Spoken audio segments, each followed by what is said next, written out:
एक महत्त्वाची बातमी नॅशनल हेराल्ड प्रकरणामध्ये गांधी कुटुंबाकरता मोठा न्यायालयीन दिलासा समोर येतोय। दिल्ली न्यायालयानं अंमलबजावणी संचालनालयानं म्हणजेच ईडीनं दाखल केलेल्या अभियोजन तक्रारीवर संज्ञान घेण्यास स्पष्ट नकार दिलेला आहे। न्यायालयाच्या या निर्णयामुळे सोनिया गांधी, राहुल गांधी आणि इतर आरोपींविरोधातील मनी लॉन्ड्रिंगची कारवाई पुढे चालणार नाहीये। या निकालामुळे प्रकरणाला निर्णायक वळण मिळालेलं असून राजकीय आणि कायदेशीर वर्तुळात या निर्णयाची चर्चा सुरू झालेली आहे। आमचे प्रतिनिधी प्रशांत लीला रामदास यांच्याशी बोलूया।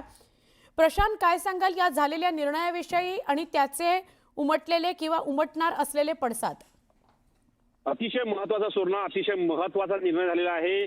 नॅशनल हेराल्ड प्रकरणामध्ये गांधी कुटुंबाला मोठा दिलासा मिळाला आहे। ईडीने तक्रार स्वीकारण्यास दिल्ली न्यायालयाने नकार दिला। ही अत्यंत महत्त्वाची घडामोड आहे। सोनिया गांधी आणि राहुल गांधींना हा मोठा दिलासा मानला जाणार आहे। नॅशनल हेराल्ड प्रकरणात गांधी कुटुंबासाठी हा मोठा न्यायालयीन दिलासा ठरला आहे।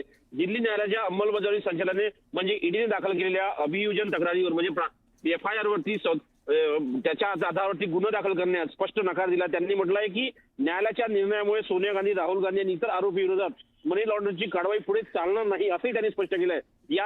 या निकालामुळे प्रकरणाला एक मोठा दिलासा मिळाला आहे। राजकीय आणि कायदेशीर वर्तुळामध्ये या निर्णयाची जोरदार चर्चा आहे। महत्त्वाचं म्हणजे जर बघितलं, ज्या प्रकरणामध्ये जर बघितलं की मनी लॉन्ड्रिंगच्या प्रकरणामध्ये सोनिया गांधी आणि राहुल गांधींना वारंवार ईडीच्या कार्यालयात बोलवलं जात होतं, पण आता त्यानंतर जोपर्यंत या संदर्भात गुन्हा दाखल करता येणार नाही तोपर्यंत कुठल्याही प्रकारे या संदर्भात पुरावा घेता येणार नाही असंही स्पष्ट केलं। त्यामुळे न्यायालयाने एक मोठा दिलासा आज दिलेला असल्याचं पुढे आलेलं आहे।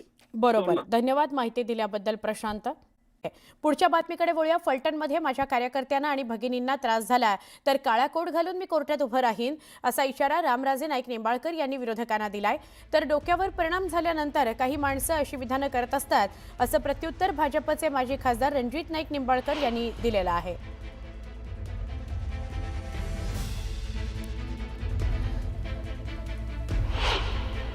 अन्याय सहन करणारा अन्याय करणाऱ्याच्या डबल दोषी असतात आणि तुमच्या मागे मी आहे ना, का घाबरत नाही। याच्या पुढे जर कार्यकर्त्याला त्रास झाला, महिला भगिनीला जर त्रास झाला, हा रामराजे काळा कोट घालून कोर्टात उभं राहील तर मी वकील।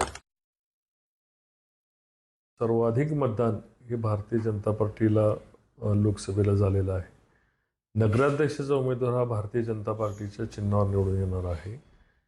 हे सगळं